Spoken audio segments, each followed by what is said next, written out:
आता है, जो जयवंत विश्वासी हैं। मसीह लेने उन्हीं को आता है, जो जयवंत विश्वासी हैं। जो मसीह के साथ साथ चलते, जग से अलग जो है, जो मसीह के साथ साथ चलते, जग से अलग जो है, जागते जो रहते और विश्वास योग ऐसों को लेने आता है, जागते जो रहते और विश्वास योग ऐसों को लेने आता है, मसीह लेने उन्हीं को आता है, जो जयवंत विश्वासी हैं। मसीह लेने उन्हीं को आता है, जो जयवंत विश्वासी हैं। सिद्ध पवित्र निर्दोष बनाकर सम्मुख में लाएगा, सिद्ध पवित्र निर्दोष बनाकर सम्मुख में लाएगा। इनाम तब हम सब प्रभु से लेंगे, यीशु की ये इच्छा है। इनाम तब हम सब प्रभु से लेंगे, यीशु की ये इच्छा है। मसीह लेने उन्हीं को आता है, जो जयवंत विश्वासी हैं। मसीह लेने उन्हीं को आता है, जो जयवंत विश्वासी हैं। होंगे वारे सब वस्तु का, जो संपूर्ण उसी के हैं। होंगे वारे सब वस्तु का, जो संपूर्ण उसी के हैं। मसीह लेने उन्हीं को आता है, जो जयवंत विश्वासी हैं। हमारी बहन सरोज लाल बाइबल पढ़ने में हमारी सहायता करेगी। जी अंकल, सबको जय मसीह की। जय मसीह। प्रभु के दास भाई जी के जॉनसन भाई से अनुरोध है कि वो प्रभु का वचन हमारे बीच में लेकर आए।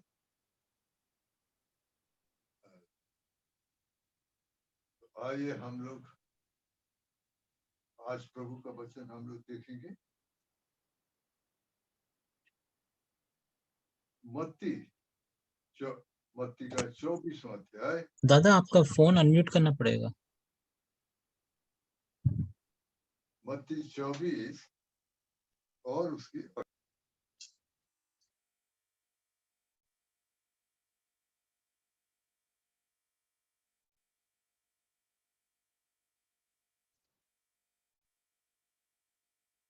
आवाज बड़ा है ना? नहीं, हाँ वो अनम्यूट नहीं किया।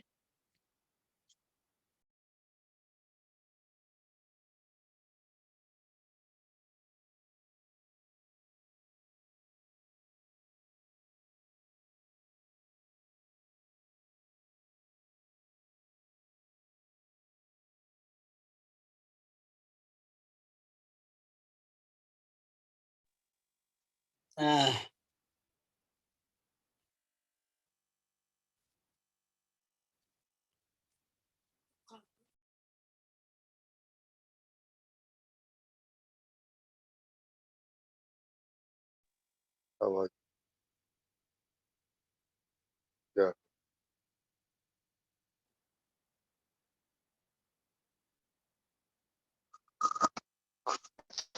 अभी दादा की आवाज आ रही है?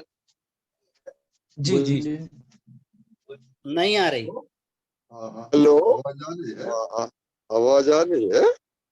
आवाज आ रही जी, आ रही है है। आपकी। आवाज आ रही है आप? ये कम आ रही। जी अब आ रही जी है आ तो। रही है, थोड़ी कम है। हाँ, कम आवाज आ रही। दादा की शकल दिख रही है, आवाज नहीं आ रही। अरे आवाज नहीं आ रही? हेलो, आवाज आ आवाज रही नहीं आ रही है? आ रही है। आवाज आ आ रही है, आ रही है, आ रही है। है। उनकी प्रॉब्लम हो गई ना। तो मत्ती 24 की 28वीं आयत पढ़ेंगे। जहां लोथ है वहीं गिद्ध इकट्ठे होंगे। हाँ, प्रार्थना करेंगे। हमारे दयालु, हमारे स्वर्गीय प्रेमी पिता परमेश्वर, प्रभु यीशु, आपके चरणों में हम लोग आए हैं सब। आत्मा में गिर के स्वर्गीय पिता यीशु प्रभु बहुत आपको धन्यवाद करते हैं, धन्यवाद करते हैं, स्तुति करते हैं। जीवन की यात्रा में यहाँ तक पहुंचाया, आज का शाम का समय दिया है प्रभु, उस पर आशीष दीजिए।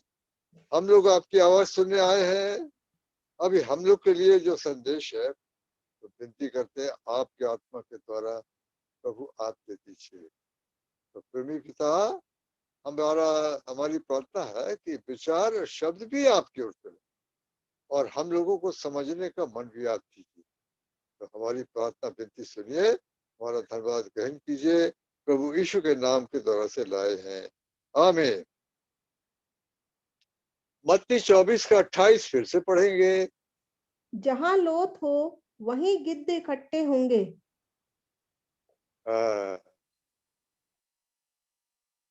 प्रभु यीशु ने अपने दूसरे आगमन के बारे में जब बोला तो मत्ती 24 के अंदर, लूका 17 के अंदर ये बात बोला कि जहां लोथ होती है वहां गिद्ध।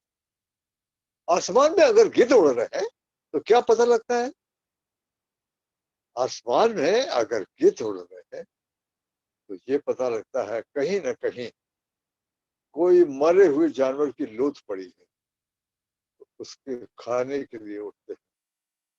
प्रभु यीशु मसीह के दूसरे आगमन के लगाव में ये बात बोली गई है और हम जानते हैं कि बहुत से निशान हमारे प्रभु ने अपने दूसरे आगमन के बारे में बोले हैं, ताकि जब इनको हम देखें तो हम समझ जाए कि अंत निकट है। प्यारे भाई बहनों, मैं सोचता हूँ जरूर आप लोग दुनिया की खबरें तो जरूर पढ़ रहे होंगे।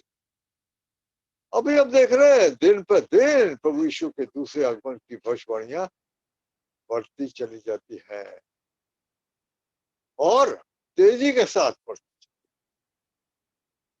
अब जब ये परमेश्वर के वचन में ये आया, अब बहुत ही थोड़ा समय रह गया जबकि आने वाला आएगा, देर नहीं करेगा। ये इब्रानी 10 के 37 में शायद हम लोग के टाइम के लिए लिखा गया था। हाँ, बहुत ही थोड़ा सा। तो प्रभु हमारी सहायता करें, हम लोग इसी बात के ऊपर थोड़ा विचार करेंगे।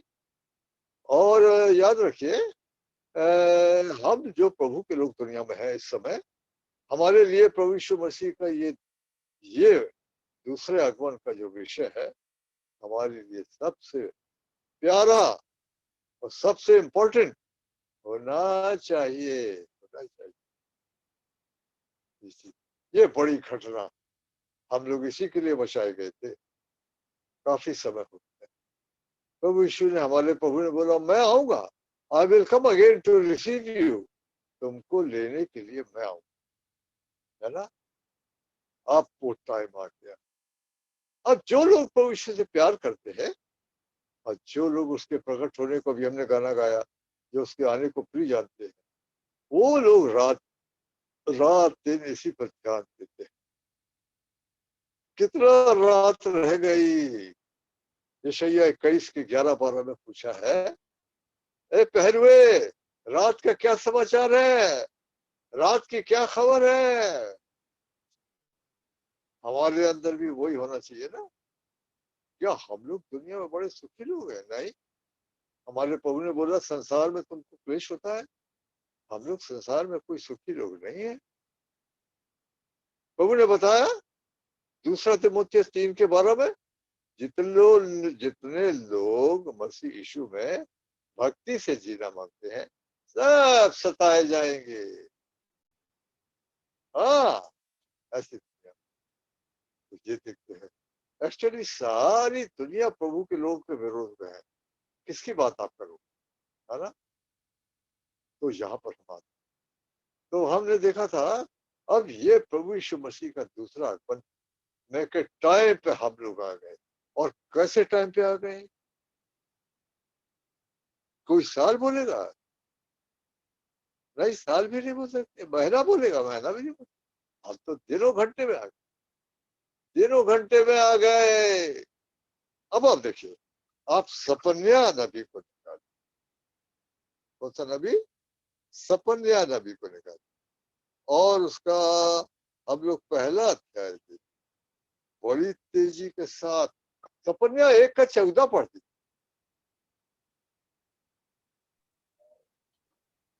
यहोवा का भयानक दिन निकट है, वह बहुत वेग से समीप चला आता है। यहोवा के दिन का शब्द सुन पड़ता है, वहां वीर दुख के मारे चिल्लाता है। बड़े तेजी के साथ चलाता है, बहुत तेजी के साथ। हाँ, गिद्ध भी दिखने लगे, आवाज भी आने लगी, दोनों बातें हैं, है ना? आप यहोवा का दिन, ये जो डे ऑफ द लॉर्ड है, आप जब स्टडी करेंगे बाइबल में, ये डे ऑफ द लॉर्ड बड़ा टेरिबल। और जहां तक मैं समझता हूँ, हमारे लिए डे ऑफ द लॉर्ड में, हमारे लिए तो प्रभु यीशु का दिन, प्रभु यीशु का दिन, है ना? तो ये आप नोट करेंगे ना, यीशु मसीह का दिन। डे ऑफ द लॉर्ड बड़ा भयानक है, क्रोध का, जैसा अभी ने पढ़ा, आगे नहीं पढ़ा। ये तो बहुत पहले से, अगर मैं गलती नहीं करता हूँ तो यशायाह नबी से भी चला आता है डे ऑफ द लॉर्ड। लेकिन हमारे लिए नहीं, हमारे लिए प्रभु यीशु का दिन है। कैसे? फिलिप्पी 1:6 पढ़ती, फिलिपियों की पत्रिका पहला अध्याय 6वीं आयत पढ़िए। मुझे इस बात का भरोसा है कि जिसने तुमने अच्छा काम आरंभ किया है, वही उसे यीशु मसीह के दिन तक पूरा करेगा। हाँ, तो मैंने नोट किया कि ये हम लोग के लिए, आप इसको रैप्चर बोलो या उठाया जाना बोलो, यीशु मसीह का दिन। इसके लिए, हमारे लिए, प्रभु के लोग के लिए। अब ये और जगह जगह आया है ना। आप पहला कुरिन्थी निकालिए, पहला कुरिन्थी का पहला अध्याय 8वीं आयत।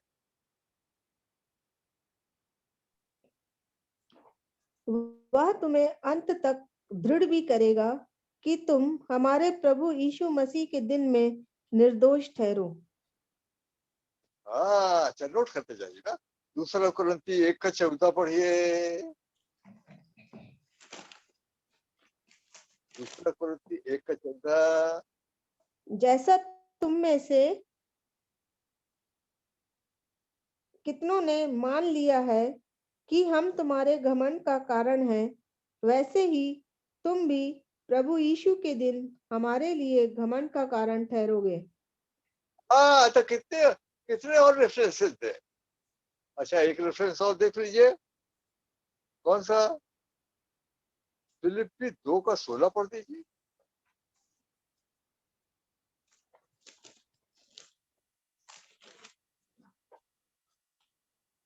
कि मसीह के दिन मुझे घमंड करने का कारण हो कि ना मेरा दौड़ना और ना मेरा परिश्रम करना व्यर्थ हुआ। हाँ, तो हम लोग को थोड़ा सा इसको समझना होगा। ये डे ऑफ द लॉर्ड जो है, यहाँ जगह जगह पर आपको पुराने में भी मिलेगा, नए में भी। यहोवा का दिन बड़ा भयानक, उसकी कल्पना भी नहीं कर सकते हैं। और बाइबल बोलती है दुनिया के देश देश के लोग यहोवा के गुस्से को, क्रोध को सह नहीं सकते। It is so terrible. और उसकी आवाज आ रही, बड़ा तेजी के साथ आ रहा है, वो बहुत तेजी के साथ आ रहा है। अब देखिए उसकी भयानकता के बारे में थोड़ा सा, अगर आप योएल नबी निकाल लेंगे, योएल नबी और डेनियल के बाद मिलेगा, होशे के बाद, होशे के बाद डेनियल। हाँ,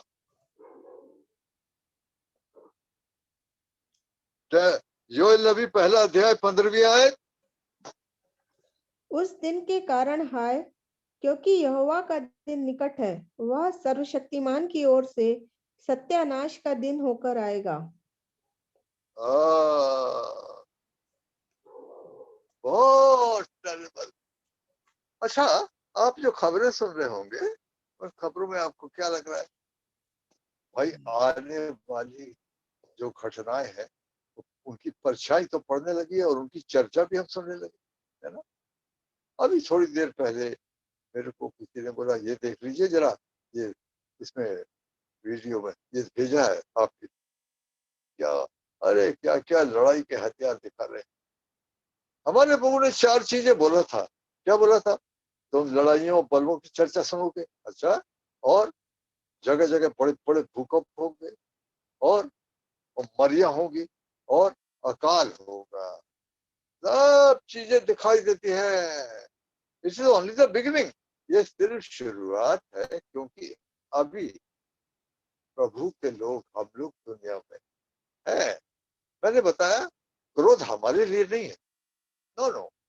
जो प्रभु को प्यार करते हैं, उसके आने की बाट जो रहे हैं, तैयारी कर रहे हैं, उनके लिए नहीं, ये संसार के लोगों। प्यारे भाई बहनों, तो मैंने बताया कि गिद्ध तो बहुत से दिख रहे हैं, अभी उन सबकी चर्चा हम करेंगे क्या? कर भी सकते हैं अगर आप ध्यान दे रहे हैं। मेरा पॉइंट ये है कि इन दिनों में ये विषय बड़ा गंभीरता के साथ लेने का है।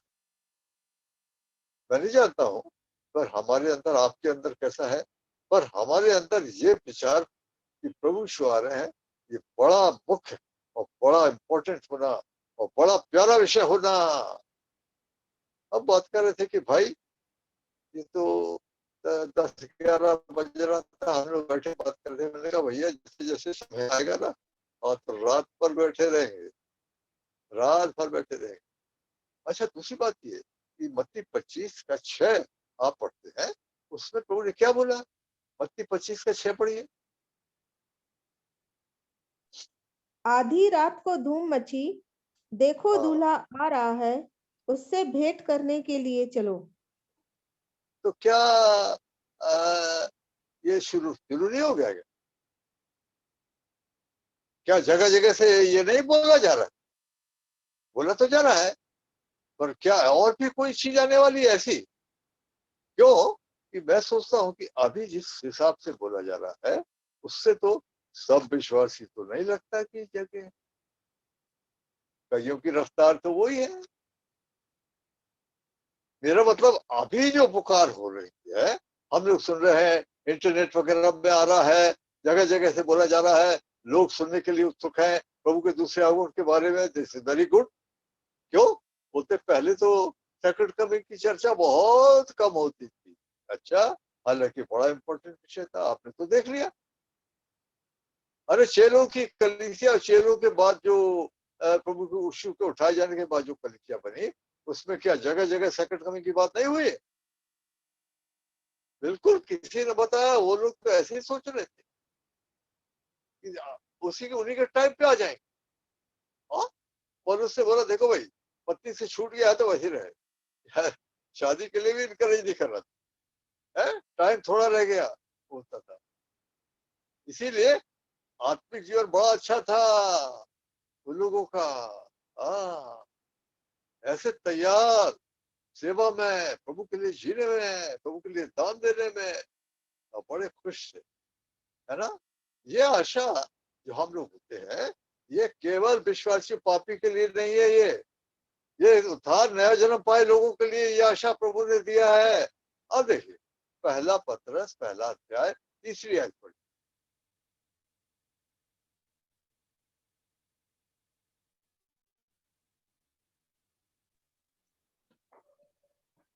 हमारे प्रभु यीशु मसीह के परमेश्वर और पिता का धन्यवाद हो, हाँ। जिसने यीशु मसीह के मरे हुओं में से जी उठने के द्वारा अपनी बड़ी दया से हमें जीवित आशा के लिए नया जन्म दिया।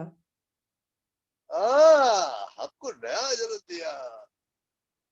हम लोग जब पापी दशा में थे हमारे पास कोई आशा नहीं, दुनिया की आशा थी। पर दुनिया की आशा क्या रखा, कुछ नहीं। तमोपदेशक में आपने पढ़ दिया कि आदमी रात दिन मर मर के सूरज के नीचे जो काम करता है तो क्या मिला, कुछ नहीं, हवा पकड़ना है, हवा पकड़ना है, नंगा आया नंगा चला गया, कुछ नहीं ले गया। लेकिन ये आशा परमेश्वर ने दिया। मसीह यीशु में तो खजाना छुपा है। मसीह यीशु में हम लोग को स्वर्गीय स्थानों में कितनी कितनी आशीषें दिया गया। अब कितना को हम लोग ने समझा है, कितनी आशीषों को हम लोग ले रहे हैं, कितनी आशीषें अभी हम लोग को पता ही नहीं है। अब देखिए ये सॉलिड ठोस आशा दिया गया है, महिमा की आशा, जीवित आशा, ये प्रभु ने दिया। और याद रखिए दुनिया के बारे में तो हमको बता दी, द वर्ल्ड पासेस अवे, दुनिया चली जाएगी। प्रभु हमारी सहायता करे। अभी थोड़ी देर में हम लोग ये भविष्यवाणियां जो हो रही है दुनिया में उसको देखेंगे। और किसी ने बताया दुनिया क्या है, अरे दुनिया डूबता हुआ जहाज है, कूद के बच सकते हो तो बच जाओ, खत्म। क्यों? इसका टाइम आ गया। क्या हो गया? घड़ा भर गया, काय का? पाप का घड़ा भर गया। अभी प्रभु चले आ रहे हैं पृथ्वी के लोगों को उनके अधर्म का दंड देने के लिए। तो बड़ा भयानक था। अभी हमने सपन्या 1 का 14 पढ़ा था, पूरा नहीं पढ़ा। अगर आप आगे पढ़ोगे ना तो लाशें ऐसी पड़ी रहेंगी, कोई गाड़ने वाला नहीं, कोई गाड़ने वाला नहीं। प्यारे बहनों हम लोग वहां पर आ गए तो हम बोलेंगे क्या क्या चीज जल्दी दिखाई देती है? 2 चीजें जल्दी दिखाई देती है, ये कभी भी हो सकती है। क्या? एक तो रैप्चर जो बोलते, या प्रभु के तैयार लोगों का उठाया जाना, एक चीज, और एंटी क्राइस्ट का खड़ा होना। आपको मालूम है आज से 2000 साल पहले चर्चा होती थी एंटी क्राइस्ट की। अरे भाव बोलते थे भाइयों ये अंतिम समय है, उस समय बोलते थे अरे एंटी क्राइस्ट आने वाला है। अब देखिए पहला यूहन्ना का, अब यूहन्ना की पहली पत्री का 2:18 है क्या, मैं बताता हूँ आपको। हे भाइयों ये अंतिम समय है, यूहन्ना ने बोला क्या हो गया, एंटी क्राइस्ट आने वाला है। हे लड़कों, यह अंतिम समय है और जैसा तुमने सुना है कि मसीह का विरोधी आने वाला है, उसके अनुसार अब भी बहुत से मसीह विरोधी उठ खड़े हुए हैं। इससे हम जानते हैं कि यह अंतिम समय है। अब बताइए कहाँ पहले पहले चर्चा था एंटी क्राइस्ट आ रहा है? पौलुस ने भी बता दिया था। थिस्सलुनीकी में मुश्किल से 1 महीना पौलुस रहा, लोग उतार पाए थे, उनको भी बता दिया। कोई बोलेगा अरे भाई आयो नए नए विश्वासी आए, उनको एंटी क्राइस्ट वगैरह का क्या बताते हो? लेकिन नहीं। अब देखिए, और पहला यूहन्ना का 4था अध्याय और 3री आयत, पहला यूहन्ना 4 का 3 पढ़िए। और जो आत्मा यीशु को नहीं मानती वह परमेश्वर की ओर से नहीं, और वही तो मसीह के विरोधी की आत्मा है, जिसकी चर्चा तुम सुन चुके हो कि वह आने वाला है और अब भी जगत में है। जगत में है, यह बड़ा भेद। हालांकि वो पुराने नियम से आपको मालूम है एंटी क्राइस्ट की चर्चा कहाँ से है? अरे बहुत पहले उसके नमूने तो दिखते हैं। कैसा नमूना? एक तो एस्तर की किताब में एंटी क्राइस्ट का जो नमूना है वो हामान। आपको मालूम हामान ने क्या युक्ति की थी? हामान ने युक्ति की थी सारे इस्राएली सारे यहूदी खत्म कर दिए। याद रखिए, हिटलर ने 60 लाख मारे। सेकंड वर्ल्ड वॉर के टाइम में एंटी क्राइस्ट 1 करोड़ करीब मार देगा। हाँ, और वो हमारा विरोध किया। अब ये कल एक तो मेरे को वीडियो दिखा रहे थे, उसमें क्या नंबर सिस्टम। हाँ, नंबर सिस्टम तो आ रहा। हमने बोला भाई अभी भी जब पैन नंबर मांगते हैं, ये सब आ रहा धीरे धीरे, लेकिन उसके पहले हमको निकल जाना प्रभु के लोगों को। हाँ, मुझे लगता है अगर कोई छूटा पीछे तो फंस जाए। तो समय इतनी तेजी से भाग रहा है, मैं आपको बताऊं, अब तैयारी का समय भी खत्म होने वाला है। प्रभु दया करे, हमारे जो विश्वासी भाई बहन लापरवाह टाइप के, गुनगुने टाइप के दुनियादारी कर रहे हैं, वो समझ जाए, नहीं तो छूट जाना खतरनाक, बहुत ही खतरनाक हो। कहां तक जाएंगे हम नहीं जानते। क्या वो नंबर सिस्टम तक जाएंगे? वहां तो बोलता है कि वो या तो भागना पड़ेगा या वो मार डालेगा, या नंबर नहीं लेगा, ना खाने को मिलेगा, ना बेच सकते हो, ना खरीद सकते हो। तो ये चीजें बड़ी तेजी के साथ। महामारी तो आपने देख ही लिया है। अभी ये महामारी, जहां तक मैं समझ रहा हूँ, बाइबल में एक बात लिखी है कि अंत के समय में परमेश्वर हिला देगा। काय को हिला देगा? आप पढ़िए, इब्रानी 12 का 26 पढ़िए। इब्रानी 12 का 26 पढ़िए।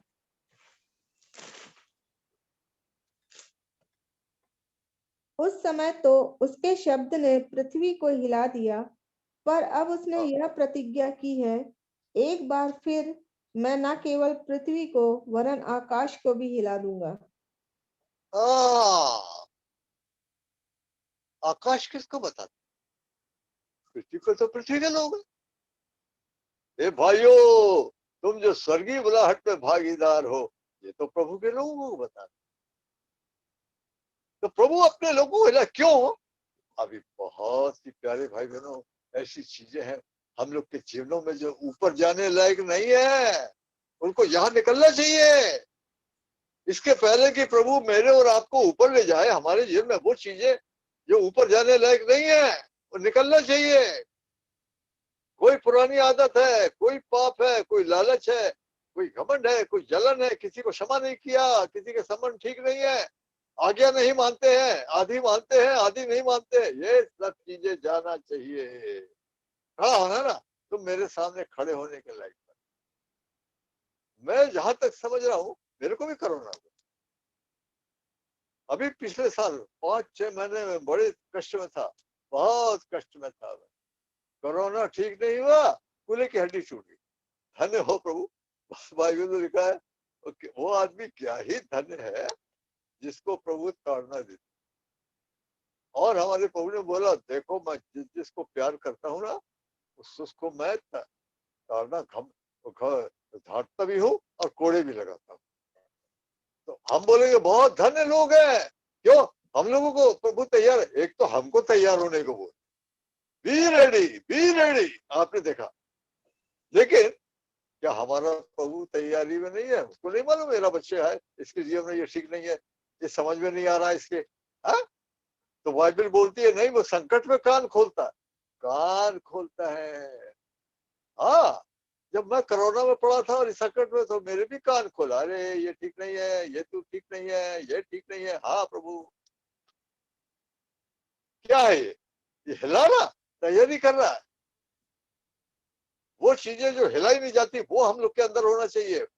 पर मैंने ये आपको बताया, ये समय कब तक देगा? मेरा मतलब, हम प्रभु के लोगों के लिए प्रभु की बड़ी दया है कि तैयारी है, मैं बोलूंगा तैयारी, पर ये कब तक होगा? कुछ नहीं है, ये भागा, ये समय भी खत्म हो रहा है। अगर अभी प्रभु के लोग गंभीर नहीं होते हैं चीजों को जो बताई जा रही है, और दुनिया को देख के वो उनका छूट जाने का तो एक ले दिया गया, दूसरा छोड़ दिया गया। आप जानते हैं सेकंड कमिंग के बारे में हमारे प्रभु ने लूका 17 में बोला, सामान लेने नीचे नहीं उतरना। सामान प्यारा है क्या? पॉइंट यहाँ पर यह, किसी ने ठीक ही बोला क्या? अगर प्रभु यीशु मसीह का दूसरा आगमन मेरे लिए सबसे प्यारा नहीं है तो मतलब मेरे आत्मिक जीवन में कोई गड़बड़ है, मेरा आत्मिक जीवन ठीक नहीं है। इसलिए प्रभु ने बोला सामान लेने नहीं उतरना, क्या सामान प्यारा है क्या? हाँ, इन दिनों में क्या चीज प्यारी है, ये पहुंच जाता है। तो याद रखिए, अभी अगर हम नहीं समझते हैं ना, ये बड़ा गंभीर हो जाएगा। छूटे लोग कहाँ तक जाएंगे हम नहीं जानते, पर छूटे लोगों के लिए क्लेश तो होगा। दुनिया पे आ रहा तो तुम्हारे ऊपर भी आ जाए, हमारे प्रभु ने वार्निंग दिया, इसलिए हम इस बात को नहीं मानते। जो बोलते सब पूरी कलीसिया चली जाएगी, अरे खली में नहीं जा रहा है, दो आदमी बिस्तर में, एक चला गया एक चला गया, दो स्त्रियां तीसरी, एक चली गई एक चली, तो सारी मंडली की बात कर। हाँ, कहीं एक जगह मैं गया था तो वहां पता लगा भाई वहां के लोग बोलते हैं पूरी मंडली जाएगी। जब उनको पता लगा कि मैं तो ऐसा बोलता हूँ तो नहीं आए, थोड़े से लोग बैठते, मैंने क्या हो गया भाई थोड़े से लोग, मैं समझ गया कि उन लोगों को बताया गया शायद मैं समझा, भाई मैं क्या बोलता हूँ, वचन बोल रहा है? वचन बोल रहा है, जो तैयार थी वो चलेगी।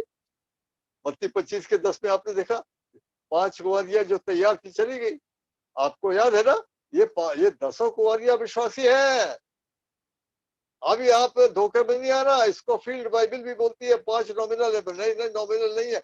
अरे कौन सा नॉमिनल है जिसका दिया जल रहा है भाई? आप जानते हैं कि तेल जो है वो बाइबल में पवित्र आत्मा को बताता है, तो पापी के पास कहां से आया पवित्र आत्मा? अगर वो नॉमिनल है, उधार नहीं पाए हैं, तो उनका दिया कैसे? मेरा मतलब जब शुरू में निकले थे सबका दिया जल रहा था, उसके बाद फिर वो 5 जो तैयार चली, 5 जो तेल लाने को, मैंने बताया खत्म, उसके बाद टाइम नहीं है। हमारा तैयारी का जो समय दिया परमेश्वर ने विश्वासियों को, वो बड़ी तेजी के साथ खत्म हो रहा है, ये समझ जाइए। अगर आपका दिल क्या बोल रहा है, आपका दिल बोल रहा है ना आज रात को अगर प्रभु आए तो क्या आपका दिल क्या बोलता है? मैं जाऊंगा। अच्छा, अगर ऐसा बोलता है तो बड़ी अच्छी बात है, पर धोखा भी हो सकता है, याद रखिए। अरे तू नहीं जानता और तू बोलता मैं ठीक हूँ, ऐसे भी विश्वासी है क्या? हाँ है। आप देखिए प्रकाशित 3 का आइए 15-16।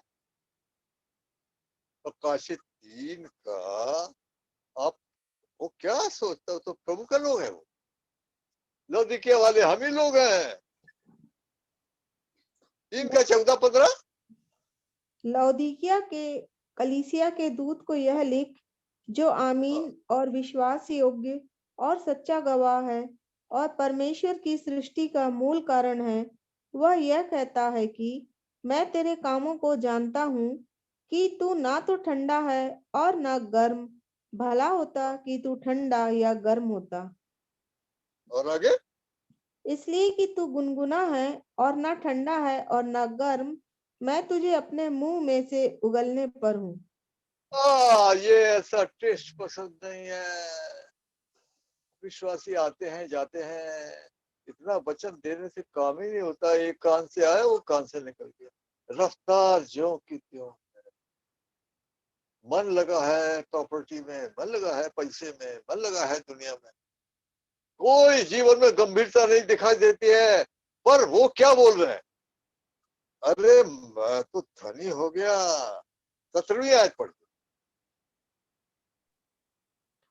तू कहता है कि मैं धनी हूँ और धनवान हो गया हूँ और मुझे किसी वस्तु की घटी नहीं, और यह नहीं जानता कि तू अभागा और तुच्छ और कंगाल और अंधा और नंगा है।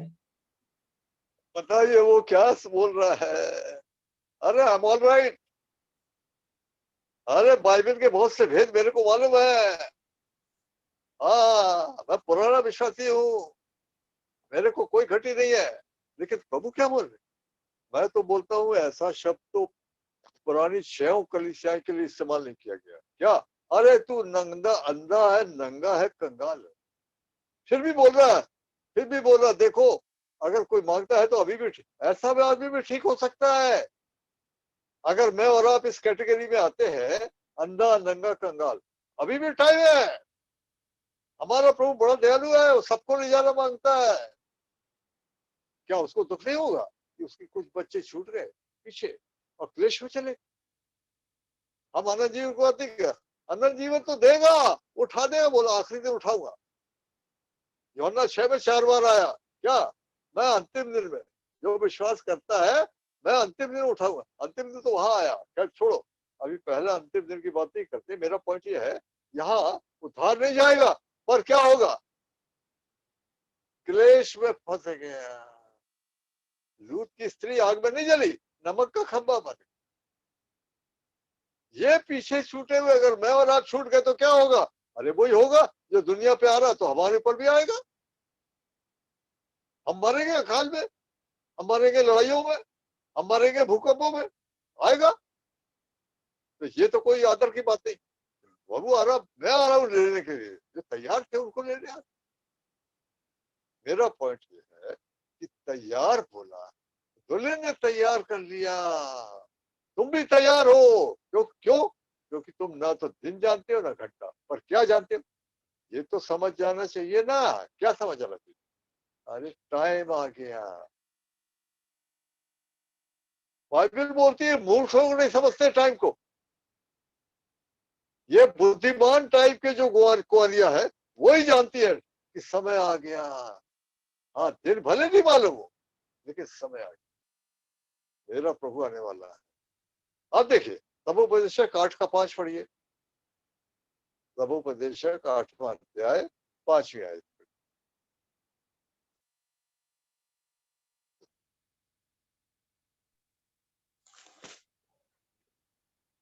जो आज्ञा को मानता है वह जोखिम से बचेगा, और बुद्धिमान का मन समय और न्याय का भेद जानता है।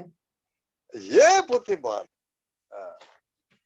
अब मूर्ख बोलने लगा, प्रभु का दास, अरे मेरे मालिक के आने में देर है यार। खाना पीना करने लगा और इसकी बुराई उसकी बुराई गड़बड़ करने लगा, फंस गया। कहा, अविश्वासियों के बीच में फंस गया। जो उनके ऊपर आया वो इस पर आए। आपको मालूम है ये सब प्रभु के दासों ने गाने भी बनाए। हाँ, सोने वाले रह जाएंगे।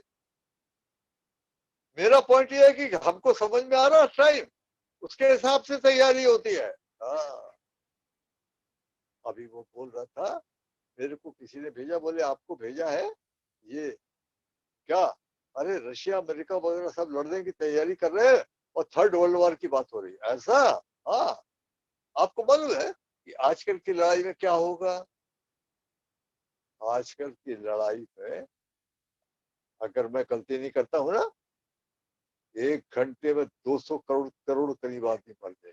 क्या 1 घंटे में करीब 200 करोड़ आदमी मर जाएंगे, हजारों लाखों छोड़ दीजिए। आप देखिए प्रकाशित वाक्य का 9वां अध्याय, प्रकाशित वाक्य का 9वां अध्याय आइए और उसकी यह आयत आप पढ़िए, क्या बोलता है। प्रकाशित 9 का 14 पढ़िए, 14 और 15।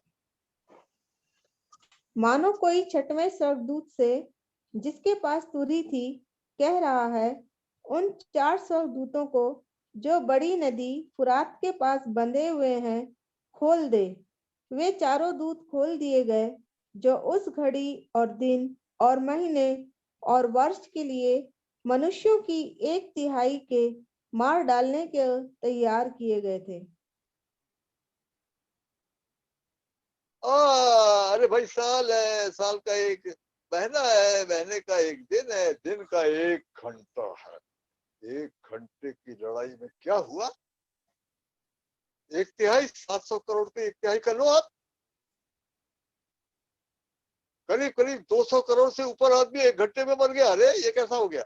प्रकाशित वाक्य किताब तो AD 95 में लिखी गई, यानी यीशु मसीह से 95 साल बाद।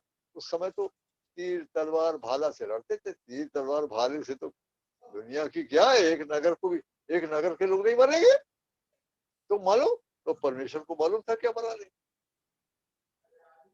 मैंने बताया, आज वो वीडियो बोला एटमी वार हो जाएगा, भले यूक्रेन में ना हो पर होगा। इसका टाइम आ गया, इसका टाइम आ गया।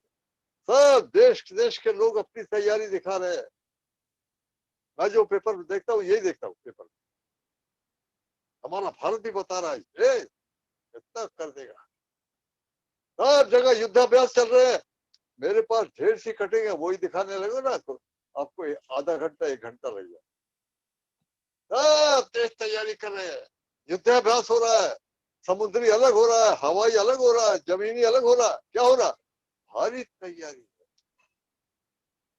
प्यारे भाई बहनों, टाइम आ गया। हमारे बहू ने बोला जब तुम इन बातों को देखो तो आंख को देखो, आप गलत दिशा की ओर देख रहे हैं। हाँ? कई लोग गलत दिशा को देख रहे हैं। अब देखिए, आइए भविष्यवाणी क्या बोलती है। भविष्यवाणी बोलती है अंत के समय में लड़ाई की भारी तैयारी हो। अब देखा योएल नबी निकालिए, योएल नबी निकालिए का मेरा पॉइंट है, योएल नबी का आप 3रा अध्याय निकालिए और ये कहता है अब जाति जाति के लोग तलवार, हसिया को पीट के तलवार, नए नए प्रकार के हथियार बना रहे हैं। योएल का 3रा अध्याय आप निकालिए और उसका पढ़िए 9 और 10।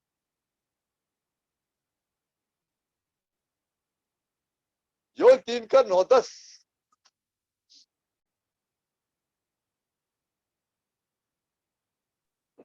जाति जाति में यह प्रचार करो, युद्ध की तैयारी करो, अपने शूरवीरों को उभारो। सब योद्धा निकट आकर लड़ने को चढ़े, अपने अपने हल की फाल को पीटकर तलवार और अपनी अपनी हंसिया को पीटकर बर्छी बनाओ। जो बलहीन हो वह भी कहे मैं वीर हूँ। ये आया, ये आया। मैंने बताया कि जब कटिंग में काट लेता हूँ, कौन देश क्या बोल रहा है ये बना लिया, ये यहाँ तक मार करेगा, ये इतना मार करेगा, इसकी स्पीड इतनी है। तो मैंने जब आपको बताया कि बाइबल बोलती है 1 घंटे में दुनिया के 1/3 मर गए, अरे ऐसे कैसा हो गया? हाँ, आज वो हथियार है, आज वो हथियार है ना, मिनटों में खत्म कर देंगे, मिनटों में। तो वो दिखा रहा था वीडियो में यूक्रेन के बॉर्डर पे क्या हो रहा है, रशिया की तैयारी क्या हो रही है, अमेरिका क्या बोल रहा है, पश्चिमी देश क्या बोल रहे हैं। होगा, लड़ेगा ये। तो अब प्रभु को जब दंड देना है तो बहुत सा दंड लड़ाइयों की तरह, दे विल फाइट। क्यों? आप प्रभु श्राप देके सुनसान कर रहा पृथ्वी को, थोड़े लोग बचेंगे, लाशें पड़ी रहेंगी, गाड़ने वाला नहीं होगा। आप देखें यशायाह 24 की पहली आयत पढ़ी, यशायाह 24 की आप पहली आयत पढ़ी। सुनो, यहोवा पृथ्वी को निर्जन और सुनसान करने पर है, वह उसको उलटकर उसके रहने वालों को तितर बितर करेगा। कर देगा। आज ये जो भीड़ भाड़ आप देख रहे हैं ना, बाइबल बोलती है थोड़े लोग बचेंगे। 6वीं आयत पढ़ दीजिए, उसी की 6वीं आयत। इस कारण पृथ्वी को शाप ग्रसेगा और उसमें रहने वाले दोषी ठहरेंगे, और इसी कारण पृथ्वी के निवासी भस्म होंगे और थोड़े ही मनुष्य रह जाएंगे। अब जब ये चीजें वाले ही, मैंने आपको बताया था 2 चीजें दिख रही, ये तो ठीक है, वार तो पक्की बात है, वार हो, लेकिन उसके पहले क्या होना? उसके पहले तैयार प्रभु के लोगों को निकल जाना है यहाँ से। क्यों? ये यहोवा का दिन जो बड़ा क्रोध वाला हमारे लिए नहीं है, हम लोग के लिए प्रभु यीशु का दिन। वो कौन सा? प्रभु यीशु का आना, हमारा इकट्ठा होना। देखिए इसको समझिए आप देखिए 2 थिस्सलुनी निकालिए, 2 थिस्सलुनी का 1 और 2 पढ़िए। मैंने 2 थिस्सलुनी का 2 अध्याय 1 और 2। हे भाइयों, अब हम अपने प्रभु यीशु मसीह के आने और उसके पास अपने इकट्ठे होने के विषय में तुमसे विनती करते हैं कि किसी आत्मा या वचन या पत्री के द्वारा, जो कि मानो हमारी ओर से हो, यह समझकर कि प्रभु का दिन आ पहुंचा है, तुम्हारा मन अचानक अस्थिर ना हो जाए और ना तुम घबराओ। काय को लिखा? अरे मैं पहले थिस्सलुनी, फिर तुरंत 2 थिस्सलुनी काय को लिखा? वो इसलिए थिस्सलुनी के विश्वासियों को किसी ने बता दिया, अरे यहोवा का दिन आ गया। हाँ, यहोवा का दिन आ गया। हाँ, देखो क्लेश कितना हो रहा है। अरे भाई, प्रभु के दास तो बोले थे कि हम लोग चले जाएंगे। पहले थिस्सलुनी में वो बता के गए थे, यहाँ पे आए थे कि रैप्चर होगा, हम लोग चले। ये क्या हो गया? उसने बोला, फिर उसने चिट्ठी लिखा, रहे भाई हम लोग, ये यहोवा का दिन नहीं आया, यहोवा का दिन आएगा था, ये आदमी खड़ा होगा। हाँ, कौन? ये एंटीक्राइस्ट खड़ा होगा। पॉइंट ये, डे ऑफ द लॉर्ड मैंने बताया। डे ऑफ द लॉर्ड प्रभु के लोगों के लिए नहीं है, पापियों के लिए है, दुष्टों के लिए है, जो नहीं मानते उनके लिए है। हमारे प्रभु का आना, हमारा इकट्ठा होना, वो अलग। तो देखो भाई, तुम क्यों चिंता कर रहे हैं ऐसा कि हमने, नहीं नहीं नहीं, नहीं वो दिन नहीं आएगा। वो दिन आएगा जब धर्म का त्याग हो जाएगा और पाप का पुरुष खड़ा होगा। लेकिन पाप के पुरुष खड़े होने के पहले तो प्रभु के दास ने बोला, हम निकल जाएंगे यहाँ। इसलिए एक बात मैं आपको बता दूं, मेरे अंदर तो घर कर गई है, मैं चाहता सबके अंदर कर जाए। क्या? दो चीजें बड़ी तेजी के साथ चली है, एक तो रैप्चर या प्रभु के लोग का उठाया जाना, और एंटी क्राइस्ट का खड़ा होना। क्यों? एंटी क्राइस्ट कब खड़ा होता है? दुनिया की परिस्थितियां एंटी क्राइस्ट को लाएंगी। अरे भाई देखो, नहीं मर जाओगे सब। हाँ, एक आदमी खड़ा होकर बोलेगा, अरे मेरे पास समस्या है, मैं शांति लाऊंगा। अभी कहाँ तक बताएं, टाइम भी खत्म हो रहा है। पहला घोड़ा कौन सा है? अरे पहला घोड़ा वही है, कौन है? Anti Christ. शांति ले आया, शांति ले आया। हाँ, अरे बंद करो भाई, मर जाओगे सब। मेरी सुनो, कहा? अरे यश, प्रकाशित 5:6 में पहला घोड़ा कौन है? आप पढ़िए, 1 और 2। प्रकाशित 6 का 1 और 2। फिर मैंने देखा कि मेमने ने उन 7 मुहरों में से एक को खोला, और उन चारों प्राणियों में से एक का गर्जन का शब्द सुना, आ। और मैंने दृष्टि की, और देखो, एक श्वेत घोड़ा है, और उसका सवार धनुष लिए हुए है, और उसे एक मुकुट दिया गया, और वह जय करता हुआ निकला कि और भी जय प्राप्त करे। हाँ, ये प्रभु यीशु नहीं है, ये एंटी क्राइस्ट है। हाथ में वो धनुष लिया, अरे देखो लड़ाई का खतरा है, शांति ले आया। लेकिन क्या हुआ? दूसरा घोड़ा कौन आ गया? उसका पढ़िए आप, 3री आयत और 4थी आयत। जब उसने दूसरी मुहर खोली, तो मैंने दूसरे प्राणी को यह कहते सुना, आ। फिर एक और घोड़ा निकला जो लाल रंग का था। उसके सवार को यह अधिकार दिया गया कि पृथ्वी पर से मेल उठा ले, ताकि लोग एक दूसरे का वध करें, और उसे एक बड़ी तलवार दी गई। हाँ, कभी आपको रिपीट करके बताएंगे। एंटी क्राइस्ट शांति शांति करके आया, एक प्रकार की शांति बनाया, लेकिन लाल वाले घोड़े को बोलेगा, टेक अवे, वो शांति उठा ले, take away peace from the earth so that they may kill each other. मैंने आपको बताया, गिद्ध तो बहुत से दिख रहे हैं आसपास। अब 2 चीजें क्लियर दिखाई दे रही हैं, एक तो रैप्चर हो जाए, किसी भी समय हो सकता है, और दूसरा ये एक आदमी का खड़ा होना है, जिसको एंटी क्राइस्ट बोलते हैं, पर वो रैप्चर के बाद का है। तो मतलब क्या करना? मतलब रेड है ना, जब हमको पूरी आशा हो, मैं चाहूंगा। इसके लिए तैयारी चाहिए। अब आत्मा जो जो बता रहा, आप जानते हैं, आत्मा हम लोग की सब बातें बताता है। जो जो ठीक नहीं है, परमेश्वर के साथ संबंध ठीक है, भाई बहनों के साथ संबंध ठीक है, बाहर के लोगों के साथ संबंध ठीक है, जिसको क्षमा करना था क्षमा किया, जिसको माफी मांगना था माफी मांगा, ये सब चीजें काउंट होती है। तो प्यारे भाई बहनों, आज हम लोग यहीं तक रहेंगे। प्रभु अपने वचन के पढ़ जाने पर आशीष। आइए हम प्रार्थना करेंगे। परमेश्वर के दास के द्वारा बहुत सुंदर वचन दिया गया है, और परमेश्वर का वचन हमसे बातें करे और हम प्रभु के आने के लिए तैयार हों। जो बातें ठीक नहीं, प्रभु के आने से पहले हम अपने आप को ठीक ठाक करें। तो हम इन सब बातों को देखकर एक बार फिर से आप सोचें कि प्रभु का आना कितना निकट है, उसके हिसाब से हमारे जीवन की तैयारी हो, और 5 बुद्धिमान कुंवारियों के समान जिन्होंने प्रभु के आने पर अपनी मसाले ठीक की है। आइए हम प्रार्थना करेंगे। हम अपने उद्धारकर्ता प्यारे प्रभु यीशु मसीह के नाम से अपने पिता परमेश्वर के बड़े अनूठे सिंहासन के सामने आते हैं। धन्यवाद देते हैं पिताजी कि आपके दास के द्वारा सुंदर आत्मिक वचन, आत्मिक भोजन, जीवन का जल, स्वर्ग मन्ना, जीवन की रोटी और आत्मिक रोटी, पिता ये सब आपने हमको दिया। हम अपनी मन की आंखों को ज्योतिर्मय करें और जिसके द्वारा हम ये जान सकें कि पिता परमेश्वर आपका आना कितना निकट है।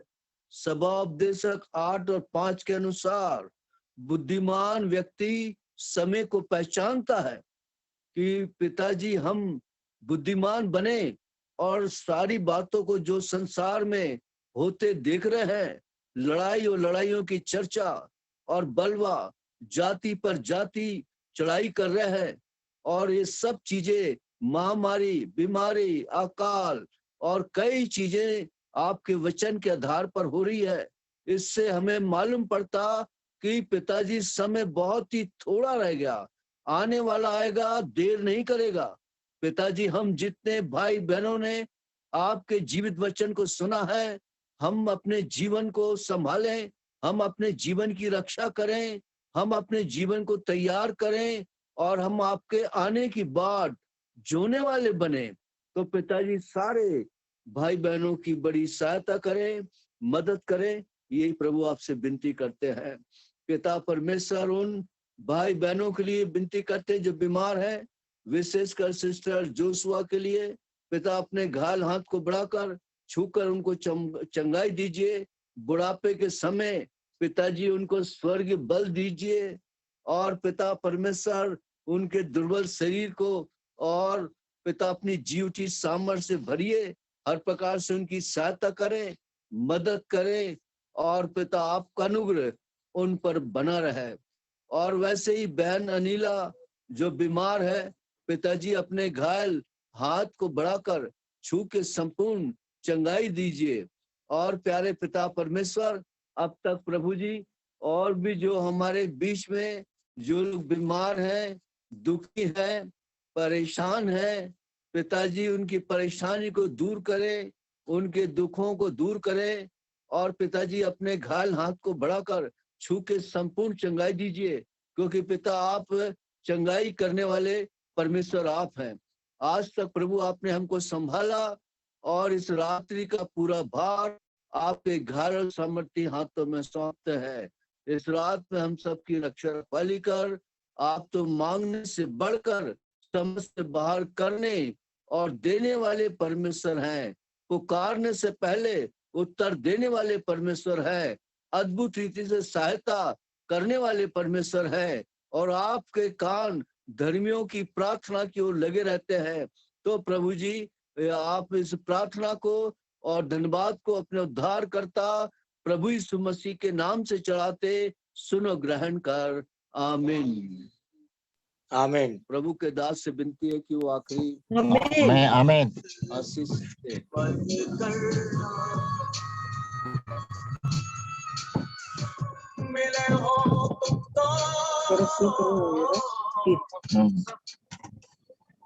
अब शांति का परमेश्वर आप सबों को जो प्रभु यीशु मसीह में है, तुम्हारे हृदय, देह, प्राण, आत्मा की रक्षा अब से लेकर युगान युग तक करता रहे। आमीन। आमीन। आमीन।